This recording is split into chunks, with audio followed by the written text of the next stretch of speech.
বৃষ্টি আর বৃষ্টি, এই তো মানে সারাদিন বৃষ্টি। গতকালকে থেকে বৃষ্টি হয়েছে, দুপুরের আগে থেকে একটু খালি ছিল, আবার বৃষ্টি শুরু হয়ে গেছে। এই বৃষ্টির কারণে আমি আমগুলো ঠিকঠাক ডেলিভারি দিতে পারছি না। আজকে যে আমগুলো যাওয়ার কথা ছিল এগুলো আগামী কালকে যাবে ইনশাআল্লাহ, যদি ওয়েদার ঠিক থাকে। কারণ প্রচুর পরিমাণে বৃষ্টির কারণে কোনোভাবেই পসিবল না যে আমি আমগুলো ডেলিভারি করি।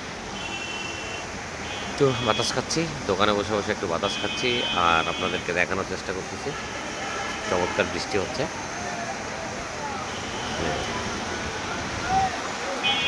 বৃষ্টির কারণে গ্যাঞ্জাম নাই, একেবারে গ্যাঞ্জামবিহীন চরম বৃষ্টি।